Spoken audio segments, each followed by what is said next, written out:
Hello my dear students, कैसे हैं आप। आई होप कि आप एकदम फिट एंड फाइन होंगे। और बच्चों, आज मैं आपके लिए लेकर आया हूं chapter 4 moving charges and magnetism का लेक्चर 2। तो हमारे एप्लीकेशंस ऑफ बायोट-सावर्ट लॉ चल रहे थे, जिसमें हमने सर्कुलर कॉइल के सेंटर पर हमने मैग्नेटिक फील्ड निकाला था और आर्क के सेंटर पर मैग्नेटिक फील्ड निकाल चुके हैं।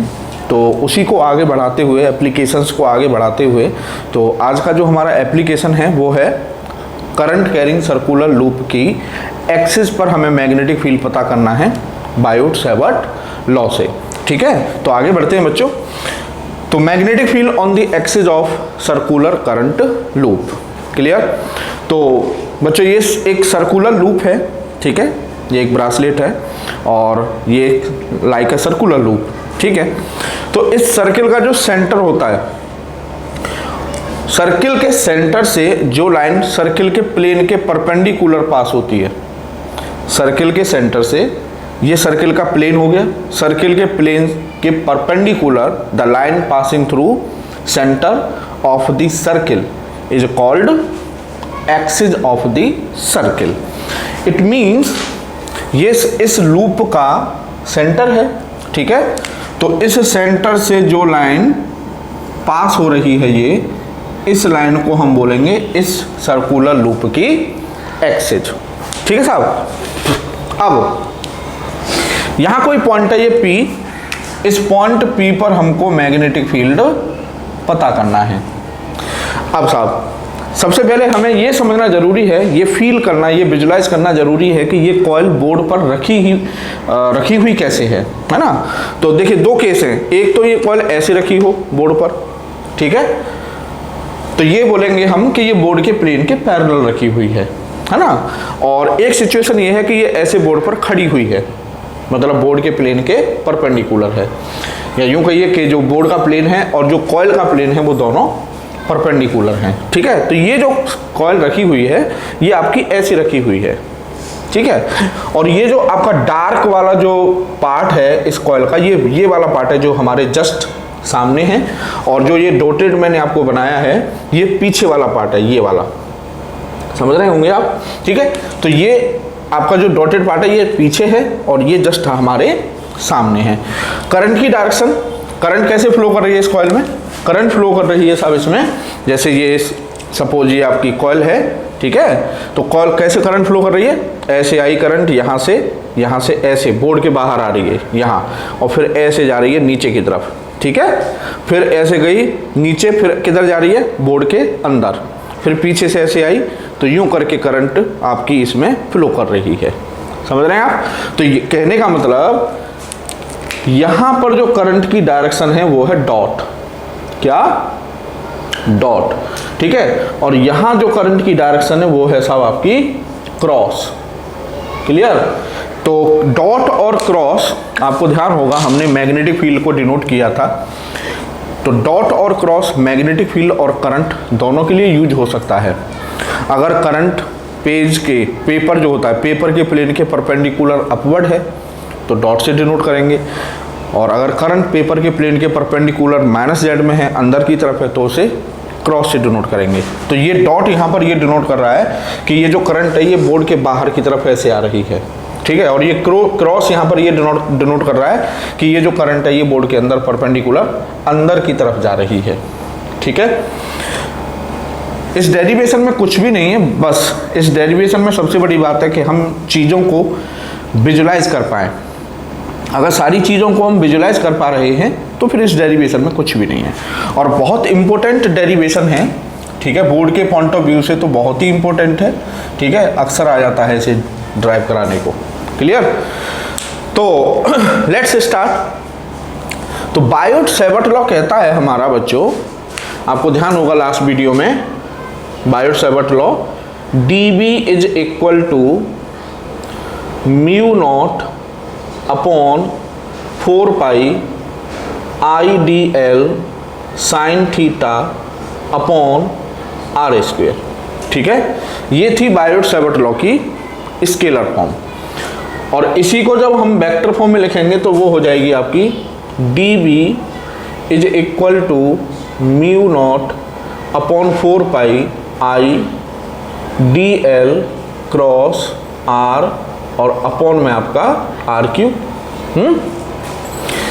अब आपको ध्यान होगा, मैंने आपको बायोट-सावर्ट लॉ की वेक्टर फॉर्म से 2 पॉइंट्स निकाल के दिए थे कि ये जो dB होता है, ये dB ऑलवेज dl के परपेंडिकुलर होगा, ठीक है, और ये dB ऑलवेज, ये जो वेक्टर r होगा उस वेक्टर r के भी परपेंडिकुलर होगा। तो ये बात क्यों इंपॉर्टेंट है ये आज आपको पता चल जाएगा, ठीक है ना। ठीक है, तो मैंने आपको जो ऑब्जर्वेशंस दिए थे, जो बायोट-सावर्ट लॉ ने जो ऑब्जर्वेशन दिए थे कि भाई dB is directly proportional to I, dB is directly proportional to dl, आपको याद होगा वो ऑब्जर्वेशंस जिनको मिला के बायोट-सावर्ट लॉ बना था, ठीक है। तो सबसे पहला स्टेप था कि जो भी कंडक्टर है जिसका हम मैग्नेटिक फील्ड कैलकुलेट करना चाहते हैं, सबसे पहले उसकी एक छोटी सी लेंथ, छोटा सा एलिमेंट ले लीजिए, है ना। तो हमने साहब यहाँ पर ये एक छोटी सी लेंथ ली dl, ठीक है, ये यहाँ पर एक छोटी सी लेंथ ले ली पॉइंट m पर dl। अब ये एक चीज़ को समझना बहुत ज़रूरी है। अब बच्चों ये dl जो हमने ली है, अगर हम इसकी ज्योमेट्री को समझें तो ये कॉल हमारी ऐसे खड़ी हुई है, बोर्ड पर इस तरह से खड़ी हुई है ना। तो जो dl लिए ना हमने, वो dl यहाँ है ऐसे, मतलब आपको ऐसे लग रहा हो कि ये dl ऐसे है, मतलब ये मार्कर देखिए तो आपको लग रहा होगा कि ये dl ऐसे है मार्कर के पैरेलल, नहीं, ये मार्कर ऐसे रखा हुआ है, dl ये है, समझ रहे हैं आप। यही चीज़ है बस इसमें डेरिवेशन में, और कुछ भी नहीं है ना, कि ये कॉल ऐसे रखी हुई है तो dl मैंने यहाँ पर लिया है इस तरह से, ये दिख रहा होगा आपको, तो इसको मैं ऐसे घुमा दूँ तो ये dl है, समझ रहे हैं, ये इस तरह से dl है, न कि इस तरह से, सही है। तो ये dl ले लिया। फिर दूसरा स्टेप था कि dl और उस पॉइंट को एक स्ट्रेट लाइन से मिला दीजिए जिस पर हमें मैग्नेटिक फील्ड कैलकुलेट करना है, मिला दिया जी, ठीक है। ये हो गई साहब हमारी स्मॉल r, ठीक है, dl और पॉइंट को जो लाइन मिलाती है वो स्मॉल r होती थी। अच्छा, ये हो गई साहब हमारी कॉइल की रेडियस कैपिटल R, ठीक है। उसके बाद यहाँ पर ये सेंटर O है, ये एक्सिस पर पॉइंट P है, सेंटर से उस पॉइंट की डिस्टेंस x है जिस पर हम मैग्नेटिक फील्ड कैलकुलेट करना चाहते हैं, क्लियर। अब उसके बाद फिर हमें क्या चाहिए था, dl और r के बीच एंगल। तो dl है बच्चों हमारा ये मार्कर जो है ये dl है बोर्ड के परपेंडिकुलर, ठीक है। और ये वाला जो मार्कर है दूसरा वाला ये है r, इस तरह से, ठीक है, पॉइंट की तरफ ये r हो गया और ये dl हो गई। थीटा होता था dl और r के बीच का एंगल। तो देखिए dl तो है बट इस तरह से बोर्ड के परपेंडिकुलर, है ना, मतलब वर्टिकल प्लेन में, और जो r है वो है हॉरिजॉन्टल प्लेन में। वर्टिकल प्लेन और हॉरिजॉन्टल प्लेन दोनों में एंगल कितना होगा, 90 डिग्री का। तो ये है r, ये वाला वेक्टर, और ये वाला जो मार्कर है ये वाला dl है। तो ये जो एंगल होगा, ये वाला एंगल, ये एंगल कितना होगा, 90 डिग्री। इट मीन्स इस केस में जो थीटा है वो हो गया साहब हमारा 90 डिग्री, क्लियर, ठीक है। अब साहब अप्लाई बायोट-सावर्ट लॉ, तो मैं यहां पर कर रहा हूं अब, तो अप्लाई बायोट-सावर्ट लॉ। तो बायोट-सावर्ट लॉ कह रहा है कि dB is equal to mu not upon 4 pi IDL sine theta, और थीटा कितना है 90 डिग्री, तो साइन 90 और अपॉन में आपका r स्क्वेयर, ठीक है। तो यहां से dB इज इक्वल टू हो जाएगा साहब mu not upon 4 pi IDL upon r square, ठीक है। अब साहब मैंने आपको फर्स्ट लेक्चर में ये बात इंसिस्ट करके बताई है कि पूरी मैग्नेटिज्म में अगर आपको दो चीज़ों की डायरेक्शन नहीं पता है, मैग्नेटिक फील्ड की और मैग्नेटिक फोर्स की, तो we can not move a single step ahead, ठीक है। तो अब हमने ये पता कर लिया कि पॉइंट P पर इतना मैग्नेटिक फील्ड है। अब नेक्स्ट स्टेप ये है कि हमें ये पता करना है कि इस मैग्नेटिक फील्ड की पॉइंट P पर डायरेक्शन क्या होगी, क्योंकि अगर हमें डायरेक्शन नहीं पता, भाई मैग्नेटिक फील्ड एक वेक्टर क्वांटिटी है ना, तो किसी भी वेक्टर की अगर हमें कंप्लीट इन्फॉर्मेशन चाहिए तो हमें उसकी दोनों चीज़ें पता होनी चाहिए कि वो कितना है और किस डायरेक्शन में है। तो कितना है ये तो हमें बता दिया, अब हमें पता करना है किस डायरेक्शन में है। तो मैग्नेटिक फील्ड की डायरेक्शन हम किससे निकालते थे, right hand palm rule number 1। तो देखिए ये है साहब DL, ये वाला मार्कर, ठीक है ना, ये DL है, ठीक। और करंट कैसे आ रही है, बाहर की तरफ, डॉट है ना बाहर की तरफ ऐसे, तो ये होगी करंट की डायरेक्शन आपकी तरफ, ठीक है। पॉइंट है मेरा उधर, ठीक है, पॉइंट फिंगर पॉइंट की तरफ हो गई, ठीक। थंब हो गया करंट की तरफ, तो आउटवर्ड नॉर्मल, आउटवर्ड नॉर्मल तो कैसे आएगा, देखिए ये पाम इस तरह से है टिल्टेड, इस तरह से, तो आउटवर्ड नॉर्मल ये होगा ऐसे, थंब इस पर, मेरी पाम पर, हथेली पर, ये तो होगा इस तरह से, मतलब प्लेन में ऐसे, ना ऐसे ना ऐसे, थोड़ा सा ऐसे टिल्टेड, क्लियर। तो कहने का था, अच्छा और ये तो पता चल गया ना कि मैग्नेटिक फील्ड इधर होगा, कहीं भी हो इधर होगा। अब ये जो पॉइंट मैंने आपको बताया था, ये वाले देखिए, अब इन पॉइंट की इंपॉर्टेंस समझिए कि अगर ये हमें पता है तो कितना आसान कर देते हैं इन चीज़ों को। हमें पता था कि DB जो है वो R के ऑलवेज परपेंडिकुलर होता है, तो कहने का मतलब इस पॉइंट पर जो DB होगा ना, ये R है आपकी, है ना, तो इस पॉइंट P पर जो मैग्नेटिक फील्ड होगा वो इस R के परपेंडिकुलर होगा। तो DB की डायरेक्शन क्या आ रही थी, इस तरफ आ रही थी, है ना, तो इस तरफ इस तरह से होगी कि इस R के क्या हो, परपेंडिकुलर, ठीक है साहब। लो जी, ये हो गई डायरेक्शन मेरी किसकी, DB की, क्लियर, ये हो गई DB की डायरेक्शन।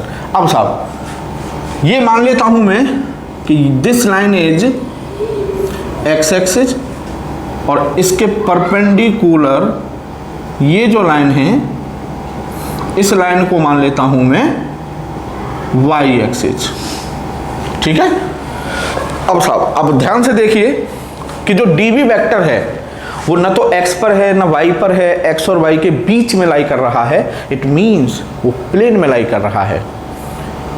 और बच्चों एक रामबाण आपको पॉइंट दिए दे रहा हूं, ऑलवेज याद रखिएगा, मतलब wherever in the physics, कहीं भी, चाहे आप मोशन पढ़ रहे हैं, चाहे आप मैग्नेटिज्म पढ़ रहे हैं, चाहे आप इलेक्ट्रोस्टैटिक्स पढ़ रहे हैं, व्हाटएवर, आप ये याद रखिएगा कि कहीं भी किसी भी सिचुएशन में अगर आप किसी वेक्टर को प्लेन में लाई होता हुआ दिख रहे हैं तो समझ जाइए आपको उसके कंपोनेंट करने हैं, ठीक है। इट मीन्स यहाँ पर ये जो वेक्टर है, DB जो वेक्टर है वो प्लेन में लाई कर रहा है, तो मुझे इसके कंपोनेंट करने पड़ेंगे।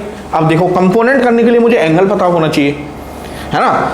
तो सपोज कीजिए कि ये R, स्मॉल r, और जो कॉइल की जो रेडियस है, दोनों के बीच ये जो एंगल है ये अल्फा है, कितना, अल्फा, ठीक है। अच्छा ये एंगल आपका कितना होगा, 90 डिग्री, ठीक है। ये एंगल 90 डिग्री, ये एंगल अल्फा है, तो ये वाला जो एंगल है ये आपका कितना हो जाएगा साहब, 90 माइनस अल्फा, ठीक है। निकाल लीजिए भाई, ट्राइंगल के तीनों एंगल का सम कितना होता है, 180 डिग्री। तो आप वो थ्योरम जब लगाएंगे तो ये एंगल अपने आप क्या निकल के आ जाएगा, 90 माइनस अल्फा। अच्छा उसके बाद अभी हमें क्या बताया है बायोट सावर्ट ने कि DB और R परपेंडिकुलर होते ही हैं, इसका मतलब ये R है और ये DB है, तो ये जो एंगल है आपका, ये एंगल पूरा कितना हो जाएगा साहब, 90 डिग्री, ठीक है। सपोज कीजिए ये जो एंगल है ये मेरा, मैंने पता नहीं मुझे कितना है, तो मैंने मान लिया ये x है। अब x प्लस 90 और प्लस 90 माइनस अल्फा, ये पूरा एंगल कितना होना चाहिए, 180, ठीक है भाई। यहां से और पूरा यहां तक ये एंगल कितना होना चाहिए, 180, ठीक है। तो it means x plus 90 minus alpha plus 90 equal to आपका होना चाहिए 180। तो 90 प्लस 90 180, 180 से 180 कैंसिल, तो x की वैल्यू आ गई साहब कितनी, अल्फा, ठीक है। मींस मैंने आपको ये समझाया है कि अगर ये एंगल अल्फा है, अगर ये एंगल अल्फा है तो ये एंगल भी आपका कितना होगा, अल्फा। कैसे होगा वो मैंने आपको समझा दिया है, ठीक है। अब DB कौन सी एक्सिस के साथ एंगल बना रहा है, x एक्सिस के साथ। वेक्टर जिस एक्सिस के साथ एंगल बनाता है उस पर ऑलवेज कॉस वाला कंपोनेंट आता है ना। तो जब मैं इसके कंपोनेंट करूंगा तो ये कंपोनेंट होगा साहब मेरा DB कॉस अल्फा, ठीक है। और इसके परपेंडिकुलर ये जो कंपोनेंट होगा साहब हमारा, ये हो जाएगा dB साइन अल्फा, ठीक है। कंपोनेंट हो गए। उसके बाद बच्चों, अब आपको याद होगा मैंने आपको क्या बोला है, electrostatics and magnetism both are twin sisters. Both are twin sisters means directly indirectly हर वो चीज़ जो हमने इलेक्ट्रोस्टैटिक्स में पढ़ी थी वो हम यहाँ पढ़ेंगे। तो आपको याद होगा हमने वहाँ इलेक्ट्रोस्टैटिक्स में भी रिंग के लिए एक फॉर्मूला ड्राइव किया था। जो एक चार्ज रिंग थी, उस चार्ज रिंग के एक्सिस पर हमने इलेक्ट्रिक फील्ड के लिए फॉर्मूला ड्राइव किया था, है ना। पूरी फिजिक्स एक जैसी होती है, पूरी फिजिक्स एक जैसी होती है। जिसने फिजिक्स का पैटर्न समझ लिया, समझ लीजिए उसके लिए फिजिक्स कुछ भी नहीं है। आनंद आएगा फिर उसे, बोले अरे यार ये तो मैं ऐसे वहाँ पढ़ के आया था, ये तो अरे ये तो उसकी तरह हो गया। कुछ चुनिंदा, जैसे म्यूजिक में होता है ना, म्यूजिक में कुछ 7 स्वर होते हैं, कहते हैं सारे गामा वाले, है ना। अब सोचो सदियों से उन्हीं 7 स्वरों से कितने अनकाउंटेबल गाने, अनकाउंटेबल म्यूजिक बन चुके हैं, और कोई भी 2 गाने आप ये नहीं कह सकते कि इसका और इसका म्यूजिक सेम है, स्वर वही हैं 7। सिमिलरली फिजिक्स में कुछ चुनिंदा कॉन्सेप्ट्स हैं फिक्स, मतलब गिनती के जो भी main laws of motion, work energy, power, vector, कुछ इस तरह से 6-7 कॉन्सेप्ट हैं। मुझे समझ लो कि वो फिजिक्स के स्वर हैं बेसिक। अब उनके अलावा जितनी भी चीज़ें वो सब उन्हीं का, मतलब कहते हैं ना, उन्हीं की रेसिपी हैं। थोड़ा सा वो डाल दिया, थोड़ा सा वो डाल दिया, और हर बार एक नई डिश बन के तैयार हो जाती है सब एक ही, ठीक है ना। तो वही चीज़ मैं आपको यहाँ समझाना चाह रहा हूँ कि वहाँ हमने इलेक्ट्रोस्टैटिक्स में रिंग के लिए इलेक्ट्रिक फील्ड निकाला था एक्सिस पर, तो आपको ध्यान होगा वहाँ हमने एक सिमेट्री रूल निकाला था कि जो एलिमेंट हमने यहाँ पर लिया है ये इस तरह से, ठीक है, बोर्ड के परपेंडिकुलर ये dl लिया है। अब इसके जस्ट डायमेट्रिकली अपोजिट, इसके जस्ट डायमेट्रिकली अपोजिट, मतलब यहाँ मान लेते हैं ये पॉइंट हमारा n, तो यहाँ पर एक और dl है ना। और ये वाला dl कैसे है, ये भी बोर्ड के परपेंडिकुलर ऐसे है, ये ऐसे नहीं है dl, है ना, ये इस तरह से है ना। और इसमें करंट जा रही है अंदर की तरफ, करंट क्रॉस है ना, मतलब बोर्ड के परपेंडिकुलर अंदर की तरफ जा रही है, ठीक है ना। अब साहब इसको फिर से वही सारा प्रोसेस किया हमने, इस dl को और इस पॉइंट को हमने एक स्ट्रेट लाइन से मिला दिया, ये हो गई साहब स्मॉल r, है ना। अब इसकी वजह से अगर मैग्नेटिक फील्ड निकालेंगे तो देखिए ये dl है मार्कर, ध्यान से देखिएगा, करंट जा रही है इसमें अंदर की तरफ, ठीक है। तो ये ऐसे, तो अब कैसे करेंगे, ऐसे, है ना, ऐसे ही तो करेंगे भाई, पॉइंट ऐसे हो गया है और थंब हो गया करंट की तरफ अंदर की तरफ। तो अब जो मैग्नेटिक फील्ड आएगा वो इधर आएगा नीचे की तरफ, है ना। और नीचे की तरफ कैसे आएगा, वो इस तरह से आएगा कि इस आर के क्या रहे, परपेंडिकुलर, इस तरह से। तो ये हो गया साहब dV, इस वाले एलिमेंट, इस वाली dl का मैग्नेटिक फील्ड। बाकी सारी चीज़ें सेम है भाई, ये एंगल अल्फा है तो ये एंगल भी अल्फा होगा, तो ये एंगल भी कितना होगा आपका, अल्फा होगा। ये वाला dV भी किस में लाई कर रहा है, प्लेन में लाई कर रहा है, तो इसके भी कंपोनेंट करेंगे हम। तो इसके कंपोनेंट हो जाएंगे साहब, ये हो जाएगा आपका dV cos अल्फा, और ये कंपोनेंट हो जाएगा साहब आपका dV साइन अल्फा, ठीक है। अब देखो ये हमने किया क्यों, ये हमने किया क्यों, क्योंकि ऐसा करने से हमें पता चला कि अगर हम 2 dl रिंग पर 2 dl इस तरह से लें कि वो जस्ट डायमेट्रिकली अपोजिट हैं, मतलब ये डायमीटर है तो एक डायमीटर पर इधर dl लिया है और एक इधर लिया है हमने, तो उनके मैग्नेटिक फील्ड के जब हम कंपोनेंट करेंगे तो हम देखेंगे कि जो वर्टिकल कंपोनेंट्स हैं, वाई एक्सिस के एलोंग जो कंपोनेंट हैं वो दोनों एक दूसरे के इक्वलेंट अपोजिट हैं। dV साइन अल्फा, एक अपवर्ड है तो एक डाउनवर्ड है। मींस अगर 2 वेक्टर इक्वलेंट अपोजिट हैं तो वो दोनों एक दूसरे को क्या कर देते हैं बच्चों, कैंसिल कर देते हैं, है ना। तो ये दोनों तो कैंसिल कर देंगे, लेकिन उनके जो हॉरिजॉन्टल कंपोनेंट हैं, वो दोनों एक दूसरे के पैरेलल है। तो 2 वेक्टर अगर एक दूसरे के पैरेलल हैं तो वो सिंपली ऐड हो जाते हैं। इसका मतलब dV cos अल्फा और dV cos अल्फा दोनों ऐड हो जाएंगे। अब ऐसे ही मान लो एक हमने dl यहाँ लिया, ठीक है, ये ऐसे रखी है ना, तो अभी क्या है, एक dl तो लिया है हमने यहाँ टॉप पर, और एक डीएल लिया था यहाँ बॉटम पर, ठीक है।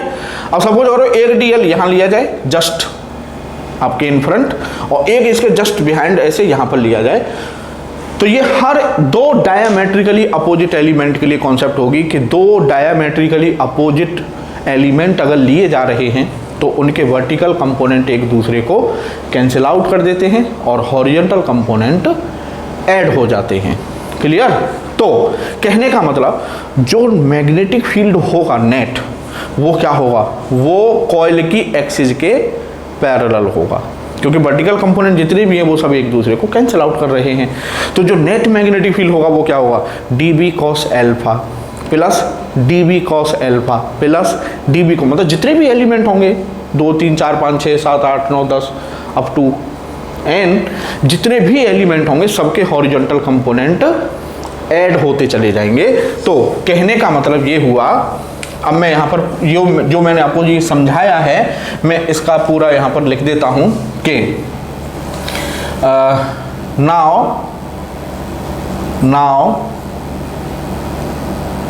resolve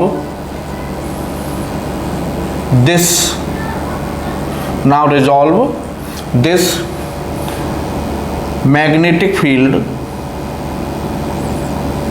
into its components,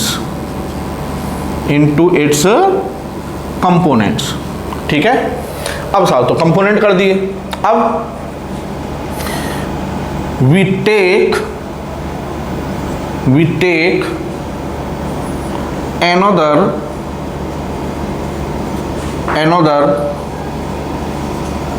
current element,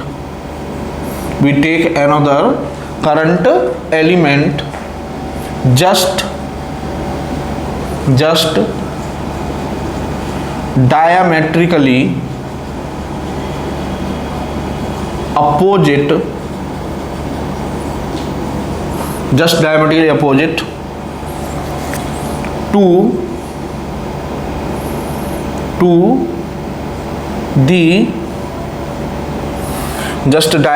opposite to the first element.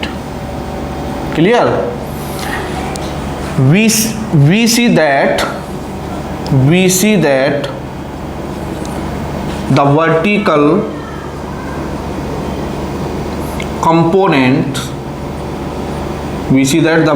components of the both elements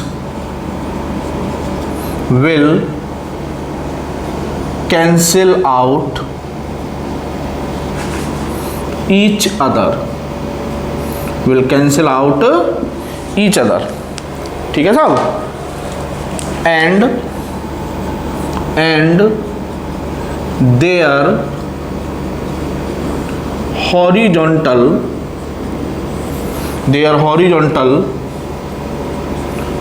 components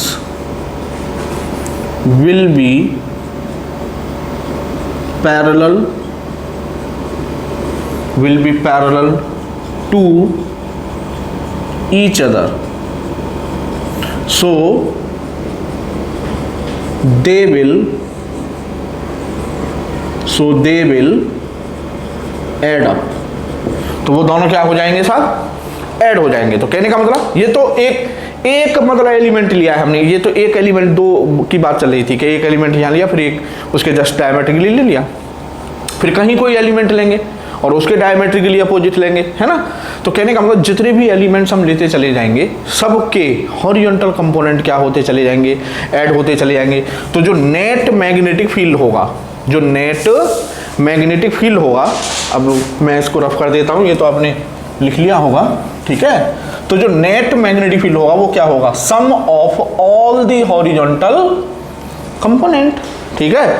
तो यहाँ पे लिखूंगा मैं कि so the net magnetic field at point P will be तो net magnetic at point P will be B is equal to क्या होगा, sum of, सम का मतलब इंटीग्रेशन, है ना। तो sum of all dB cos alpha, sum of all dB cos alpha, लो जी हो गया, है ना। अब dB की वैल्यू हमको पता है भाई, dB ये था mu not upon 4 pi IDL upon R square, clear. तो यहां से मैं लिखूंगा dB की वैल्यू, तो integration mu not upon 4 pi IDL upon R square और इनटू, है ना, इनटू कॉस अल्फा, क्लियर। अब साहब ये जो R है पाइथागोरस थ्योरम से, ये R क्या होगी, देखिए ट्रायंगल MOP एक राइट एंगल ट्रायंगल है, तो पाइथागोरस थ्योरम से R किसके इक्वल होगी, under root R square plus x square, ठीक है। तो यहां पे लिखेंगे in triangle MOP R is equal to under root R square plus x square, ठीक है। अब साहब आपको ध्यान होगा इलेक्ट्रोस्टैटिक्स में मैंने एक बात आपको कई बार बताई थी, जब ये कॉन्टिन्यूअस बॉडीज मतलब कॉन्टिन्यूअस चार्ज के लिए हमने जब इलेक्ट्रिक फील्ड कैलकुलेट किया था, रिंग के लिए, रॉड के लिए, डिस्क के लिए, तो मैंने आपको एक बात वहाँ बार बार समझाई थी कि फिजिक्स में ड्यूरिंग न्यूमेरिकल्स, ड्यूरिंग थ्योरी, कुछ भी आप जब कर रहे हैं और करते करते अचानक से आपके सामने कोई ट्रिग्नोमेट्रिक फंक्शन आ जाए, साइन कॉस टेन इस तरह से, तो समझ जाइए उस प्रॉब्लम में कहीं ना कहीं राइट एंगल ट्रायंगल जरूर बनना होगा। तो ये राइट एंगल ट्रायंगल आपके सामने है ही, तो वो राइट एंगल ट्रायंगल आपको बनता ही क्यों है, क्योंकि आप उससे कॉस साइन इनकी वैल्यू निकाल सकें। तो अगर हम कॉस की वैल्यू पता करना चाह रहे हैं कॉस अल्फा की, तो कॉस अल्फा हो जाएगा बेस अपॉन हाइपोटेन्यूज, तो बेस क्या हो गया, R, कैपिटल R, ठीक है भाई, ये अल्फा है ना, तो अल्फा के सामने ये परपेंडिकुलर, ये हो गया बेस, ये हो गया हाइपोटेन्यूज, ठीक है ना। तो cos alpha base upon hypotenuse, तो कहने का मतलब R upon under root R square plus x square, भाई ये हाइपोटेन्यूज हो गया स्मॉल r, और स्मॉल r किसके इक्वल है, under root R square plus x square के, ठीक है ना। अब साहब उसके बाद अब साहब ये बस R स्मॉल r और कॉस अल्फा की यहाँ पर वैल्यूज पुट कर देंगे हम, है ना। तो ये क्या हो जाएगा साहब, ये आपने लिख लिया होगा, मैं देखो इसको रफ कर रहा हूँ, ठीक है ना, आप नोट कर लेना, स्क्रीनशॉट ले लें, ठीक है। अब साहब तो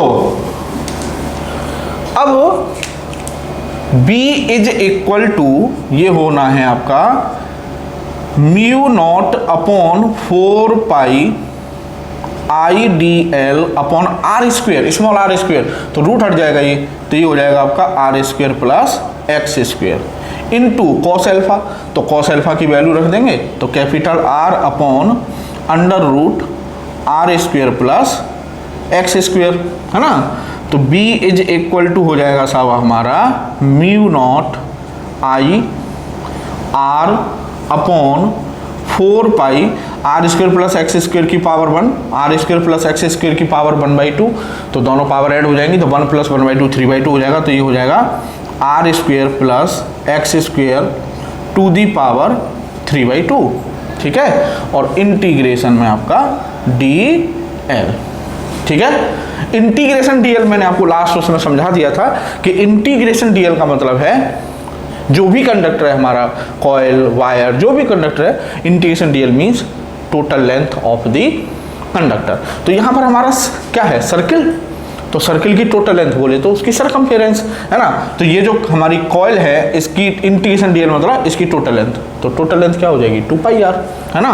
तो ये हो जाएगा हमारा B equal to mu not IR upon में 4 pi R square plus x square to the power 3/2, और ये हो गया साहब हमारा 2πr, ठीक है। पाई से पाई कैंसिल, R से नहीं, R नहीं होगा, तो इंटू R, 2 से ये 2, तो R इंटू R हो जाएगा R स्क्वेयर, तो ये हो जाएगा बच्चों आपका mu not I R square, mu not I R into R square, और अपॉन में 2R square plus x square to the power 3/2, ठीक है साहब, ये हो गया साहब फॉर्मूला।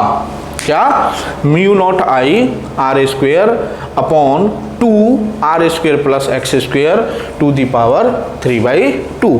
ये हमने फॉर्मूला ये मानकर ड्राइव किया है कि इस कॉइल में वायर का एक ही टर्न है, ठीक है।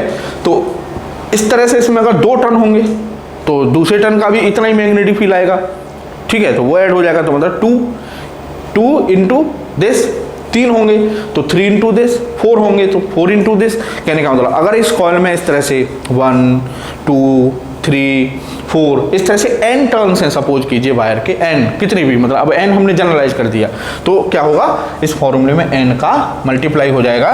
तो यहां पर लिखेंगे कि if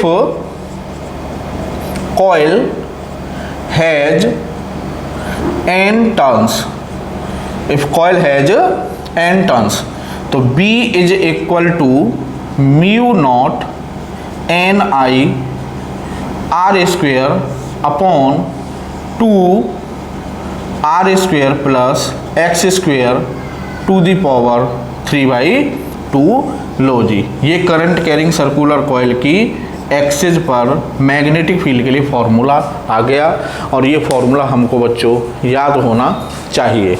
mu not an I R square upon 2 bracket में R square plus x square to the power 3/2। Clear? अब बच्चों हमने इतनी मेहनत की, और इतनी मेहनत के बावजूद अगर हमारे मन में ये खटका रहे कि पता नहीं यार हमारा जो फॉर्मूला निकल के आया है वो सही है या गलत है, तो क्या करें फिर, है ना। तो कोई दिक्कत नहीं, आप इसको चेक भी कर सकते हो कि भाई मेरा जो फॉर्मूला निकल के आया है वो सही है या गलत है, ठीक है ना।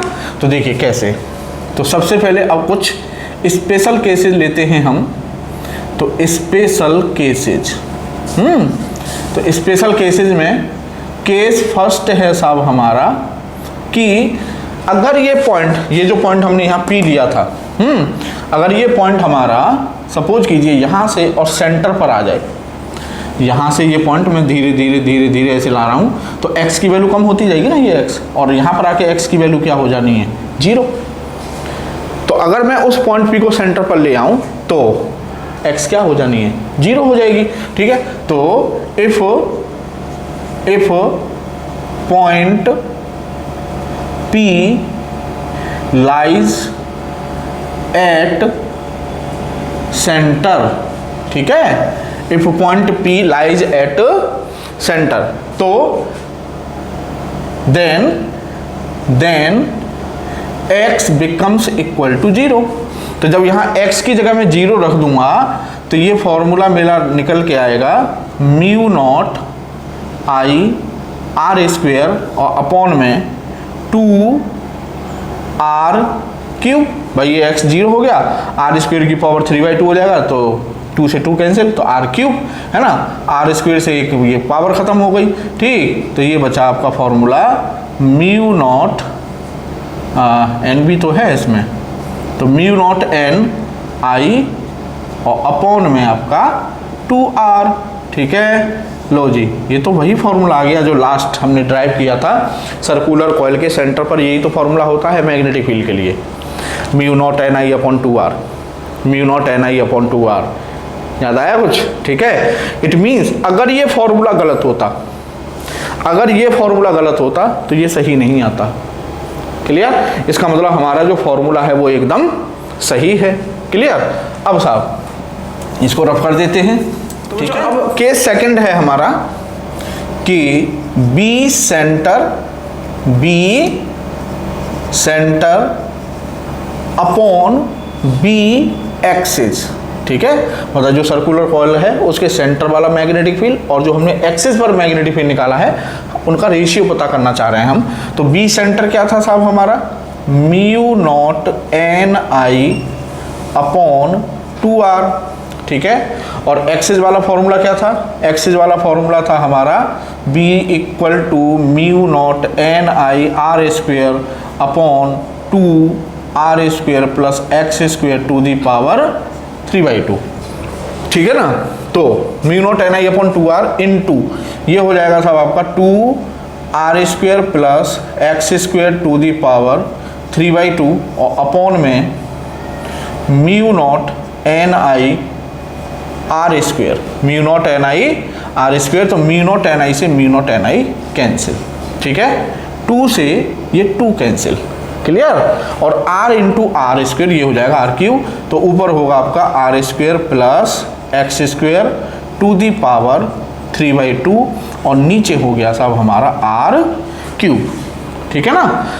अब साहब आगे क्या करना है, इसमें से आर स्क्वेयर कॉमन ले लें, इसमें से आर स्क्वेयर अगर कॉमन ले लें तो ये होगा 1 plus x square upon R square और इस पूरे की पावर 3/2 है ही और नीचे हो गया साहब आपका आर क्यूब, ठीक है ना।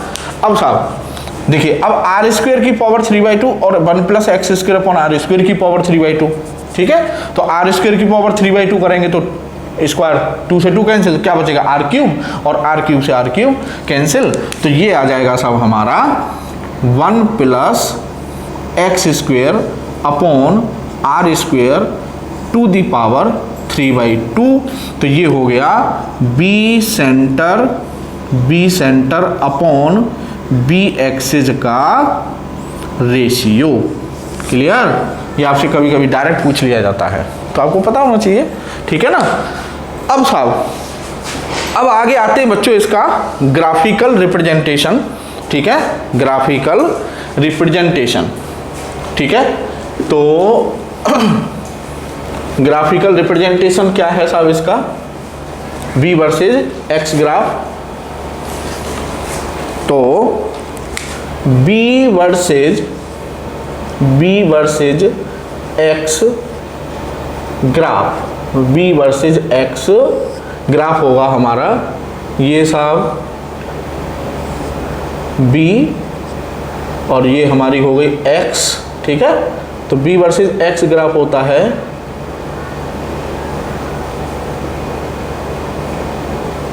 इस तरह से कुछ, ठीक है। तो ये यहाँ पर x इक्वल टू 0, ये x इक्वल टू 0 का मतलब सेंटर, यहाँ पर x इक्वल टू 0 बोले तो ये सेंटर, ठीक है ना। तो x इक्वल टू 0 पर ये मैग्नेटिक फील्ड की वैल्यू है जो कि मैक्सिमम है, भाई सबसे ज़्यादा वैल्यू मैग्नेटिक फील्ड की यही तो है। उसके बाद वो कह रहा है कि जैसे जैसे आप सेंटर से दूर होते जाएंगे, जैसे जैसे हम सेंटर से दूर होते जाएंगे तो ग्राफ नीचे की तरफ आ रहा है, ग्राफ नीचे की तरफ आ रहा है कहने का मतलब जो मैग्नेटिक फील्ड है वो डिक्रीज होता जाएगा और जैसे जैसे हम इन्फिनिटी की तरफ चलते जाएंगे तो जब x इन्फानाइट होगा तब मैग्नेटिक फील्ड हमारा 0 हो जाएगा, क्लियर है या ना।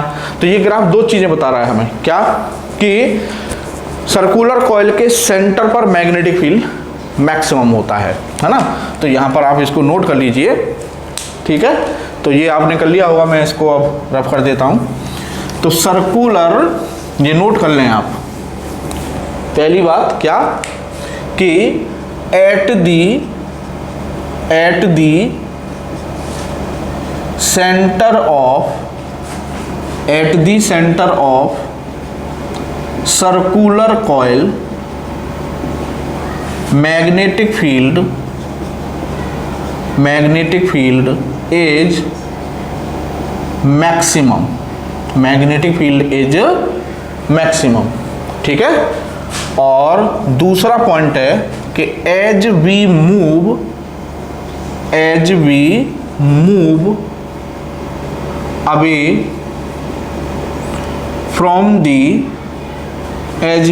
Away from the center of the coil, magnetic field decreases, clear, ठीक है। on towards या ऐसे करके लिख लो, decreases on both sides, on both sides का मतलब कि ये कॉइल थी हमारी, ठीक है ना। तो इस कॉइल के चाहे आप सेंटर से दूर इधर जाइए, चाहे सेंटर से दूर इधर जाइए, दोनों तरफ मैग्नेटिक फील्ड क्या होगा, डिक्रीज होगा, क्लियर है। अब साहब अब बच्चों इसमें एक बहुत ही खास बात है, कि अगर आपको वो नहीं पता है तो फिर ये समझ लीजिए कि ये जो सर्कुलर कॉइल का हमने जो फार्मूला ड्राइव वगैरह किया है ये सब बेकार है ना, फिर हम उसे सही सही यूज नहीं कर पाएंगे। और वो बात क्या है उसको ध्यान से अब आपको समझना है।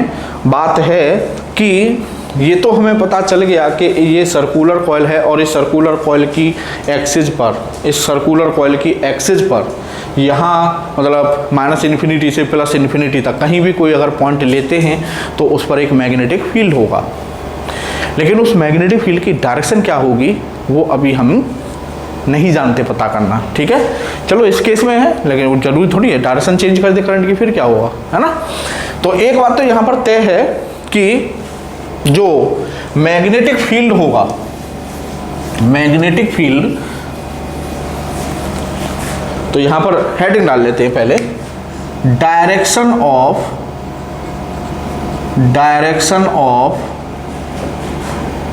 Magnetic field, direction of magnetic field at the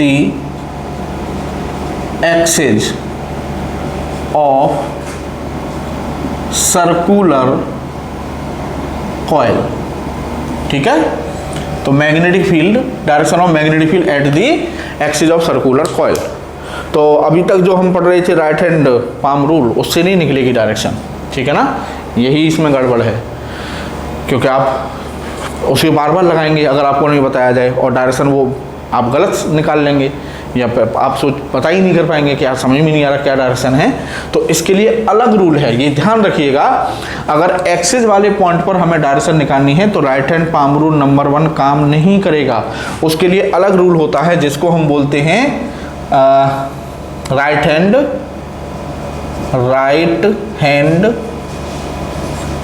fist rule, right hand fist rule, clear, right hand fist rule.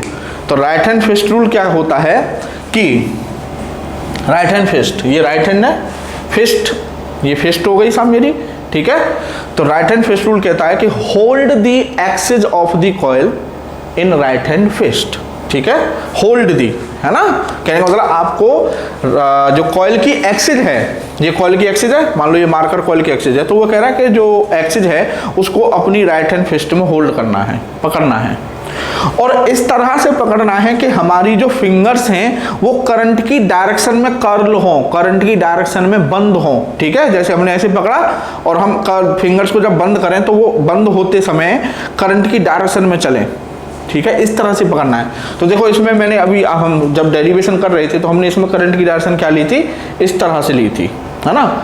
मतलब ये करंट बाहर की तरफ आ रही है, यहाँ अंदर की तरफ जा रही है, तो ऐसे आई फिर ऐसे घूमी घूमी घूमी अंदर गई, ठीक है साहब, ऐसे आई बाहर निकली अंदर गई, ऐसे आई बाहर निकली अंदर गई, ठीक है।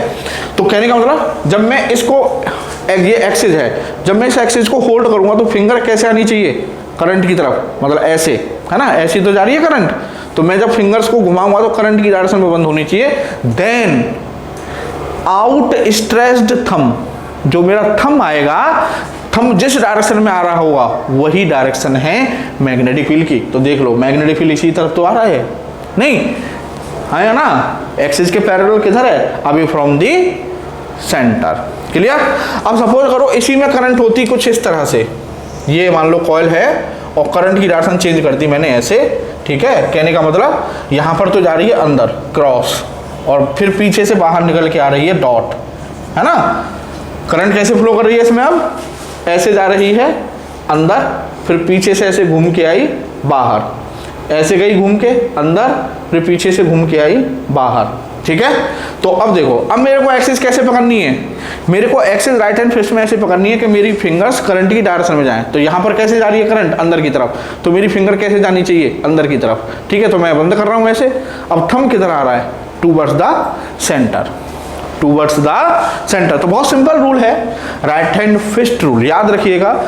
एक्सिस के केस में आप right hand palm rule number 1 या मैक्सवेल स्क्रू रूल अप्लाई नहीं कर सकते, तो उसके लिए स्पेशल रूल है जिसको हम बोलते हैं राइट हैंड फिस्ट रूल, ठीक है। तो क्या है ये right hand fist rule, right hand fist rule है साहब हमारा कि hold the axis of coil, axis of coil in our right hand fist, ठीक है, right hand fist. Then curl का मतलब होता है फिंगर्स को बंद करना, मुट्ठी बनाना, मतलब इस तरह से हमारी ये खुली हुई है और हम मुट्ठी बंद कर रहे हैं इस तरह से, तो फिंगर बंद होंगी ना, घूमेंगी। तो curl the fingers in the direction of current, clear. then outstretched thumb gives the direction of magnetic field,